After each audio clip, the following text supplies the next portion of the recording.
সাংবাদিকতায় বিশেষ কৃতিত্ব ও বস্তুনিষ্ঠ সংবাদ পরিবেশনের অবদানের জন্য সম্মাননা পুরস্কারে ভূষিত হয়েছেন সাংবাদিক আহমেদ জুনেদ ফারহান। তিনি মৌলভীবাজার জেলার কুলাউড়া উপজেলার বাসিন্দা এবং 2010 ইংরেজি থেকে ফ্রান্সে স্থানীয়ভাবে বসবাস করছেন। গত 17 মে রোববার ফ্রান্সের রাজধানী প্যারিসে এক অভিজাত হলে বাংলাদেশ অ্যাসোসিয়েশন ফ্রান্সের সভাপতি চৌধুরী সালেহ আহমেদ এবং সভাপতিত্বে এবং সাধারণ সম্পাদক মিজানুর রহমানের সঞ্চালনায় অনুষ্ঠিত গুণীজন সম্মাননা কমিউনিটি অ্যাওয়ার্ড 2026-এ তাকে এই সম্মাননা প্রদান করা হয়। এতে প্রধান অতিথি হিসেবে উপস্থিত ছিলেন মেরি দ্য ওভারভিলিয়ের পৌরসভার মেয়র সুফিয়ান কারমি। উল্লেখ্য, তিনি ইউরোপের জনপ্রিয় Bangla English IPTV channel Europe television এবং ঠিকানা পত্রিকার ফ্রান্স প্রতিনিধি হিসেবে দায়িত্ব পালন করছেন।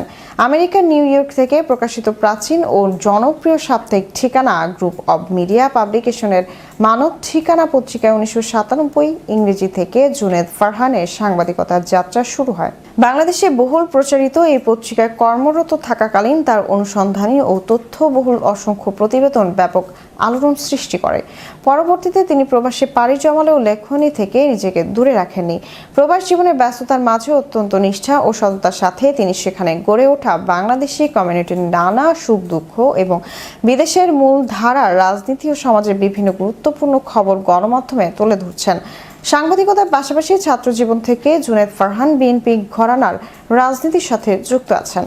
তার এই সম্মাননা প্রাপ্তিতে সহকর্মী সুশীল সমাজ এবং শুভাকাঙ্ক্ষীরা তাকে আন্তরিক অভিনন্দন ও শুভেচ্ছা জানিয়েছেন। এক প্রতিক্রিয়ায় জুনেদ ফারহান বলেন, এই সম্মাননা আমাকে ভবিষ্যতে দেশ ও প্রবাসের জনকল্যাণমূলক কাজে সম্পৃক্ততা, আরও সততা, নিষ্ঠা ও দায়বদ্ধতার সঙ্গে কাজ করার অনুপ্রেরণা যোগাবে ইনশাআল্লাহ, এবং আগামীতেও বস্তুনিষ্ঠ সাংবাদিকতার মাধ্যমে সমাজ ও দেশের কল্যাণে বৃহত্তর পরিসরে কাজ করার প্রত্যাশা ব্যক্ত করেন। আবারও নিচ্ছে বিজ্ঞাপন বিরতির পর যা